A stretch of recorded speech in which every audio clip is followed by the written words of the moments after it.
Le gouvernement de l'Alberta a de nouveau invoqué mardi la disposition de dérogation de la Charte. Son objectif, prévenir toute contestation judiciaire de 3 lois visant les jeunes et les adultes transgenres. Ces lois ont été adoptées il y a plus d'1 an et touchent les soins de santé pour les jeunes trans, l'usage des pronoms et des noms à l'école, ainsi que la participation des femmes trans aux compétitions sportives.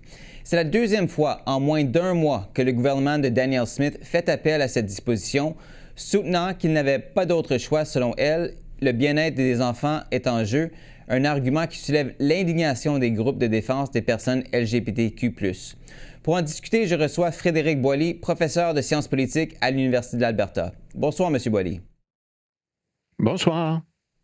Alors, 2 de ces lois sont déjà contestées devant les tribunaux. Pourquoi est-ce que Danielle Smith choisit maintenant d'invoquer la disposition de dérogation? D'abord parce que comme il y a déjà des contestations, on se doute bien il pourrait y avoir d'autres contestations et j'ai l'impression aussi que du côté du gouvernement, on ne pense pas qu'on pourrait gagner en cours et que s'il y avait un processus judiciaire qui suivait son cours comme prévu, on risquerait tout simplement de voir les lois déboutées tout simplement et que par conséquent, pour éviter ça du côté du gouvernement, on invoque la disposition de dérogation, donc la fameuse clause dérogatoire, et comme vous l'avez mentionné, pour une deuxième fois en moins d'1 mois. Et c'est ça qui est particulièrement troublant. C'était déjà troublant pour la première fois, et là maintenant, ça l'est encore plus parce qu'on a l'impression que ça devient presque une habitude pour le gouvernement lorsque on rencontre des résistances d'utiliser la disposition de dérogation plutôt que de changer la loi. Mme Smith affirme que ce recours reflète l'opinion d'une majorité écrasante d'Albertains. Selon vous, est-ce que cet argument tient la route? Non, je ne crois pas que ça tienne la route. Majorité écrasante, c'est trop fort. Il y a peut-être une majorité, mais si cette majorité existe, elle est courte et elle est probablement non aussi pas majoritaire sur l'ensemble des dossiers. Par exemple, en ce qui concerne la question là, du changement de pronom avec l'assentiment des parents, peut-être que là, on est en terrain plus solide. Mais pour les compétitions sportives, ça, c'est beaucoup moins certain et peut-être encore moins également dans le cas là, de la première dimension de la loi, à savoir celle qui interdit là, les thérapies pour être capable là, de ceux qui veulent changer de genre. Donc là, j'ai l'impression que on est peut-être en moins terrain, le terrain est peut-être un peu moins solide. Donc, majorité écrasante, je pense que ça, c'est tout simplement trop fort. Il faut renouveler l'utilisation de la disposition à tous les 5 ans. L'idée, c'est que ça ramène la question sous les projecteurs et peut mettre de la pression sur les gouvernements. Considérant la polarisation de ce dossier, est-ce que vous croyez que c'est un garde-fou suffisant? Oui, ça, c'est la grande question. On a l'impression que maintenant, le garde-fou est plus suffisant, tout simplement parce qu'on l'utilise de manière trop rapide et trop systématique, là, parce qu'il faut commencer à parler d'un recours systématique, non seulement en Alberta, mais aussi dans d'autres provinces. Et c'est pourquoi là, il y a de plus en plus là, d'opinions grandissantes pour dire qu'il faudrait peut-être essayer là, de limiter tout ça. Sauf que là, on n'a pas de solution pour le moment.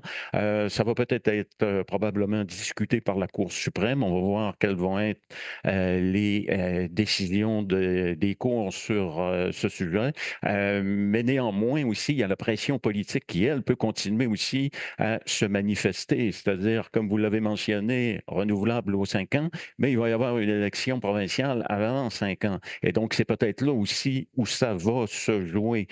Donc, pas devant les tribunaux comme tels, mais devant le tribunal de l'opinion publique lors de la prochaine élection, parce qu'on est certain là, qu'il va y avoir des groupes et que le Parti néo-démocrate aussi, mené par Nenshi, est en désaccord avec cette façon de faire du gouvernement de Daniel Smith. Mme Smith soutient également que les contestations judiciaires pourraient prendre des années et que son gouvernement ne peut simplement pas attendre. Qu'est-ce que vous pensez de cet argument qui revient essentiellement à court-circuiter la procédure judiciaire normale? Oui, c'est que du côté de Daniel Smith, on a, en vue également, la base partisane. Parce que si on a adopté ces lois-là aussi, c'est parce qu'auparavant, lors des congrès, du Parti conservateur uni, il y avait une demande de la base partisane pour, aller, légiférer, comme l'a fait le gouvernement, de Daniel Smith et donc par conséquent, c'est davantage de ce côté-là, je pense qu'il faut regarder. C'est-à-dire, oui, les contestations judiciaires, parce que c'est normal, lorsqu'il y a des contestations, ça prend du temps et c'est précisément pourquoi on veut le court-circuiter du côté du gouvernement de Daniel Smith, précisément pour satisfaire cette base partisane qui était derrière ces projets de loi. Et comme je l'ai mentionné, peut-être un peu plus large sur certains dossiers, mais pas une majorité écrasante comme elle le proclame. Le gouvernement Smith a aussi invoqué la clause dérogatoire le mois dernier pour mettre fin à une grève des enseignants et leur imposer une convention collective qu'ils avaient rejetée. Mais l'Alberta n'est pas la seule province à faire recours à la disposition. Le Québec, l'Ontario, la Saskatchewan l'ont tous fait au cours des dernières années.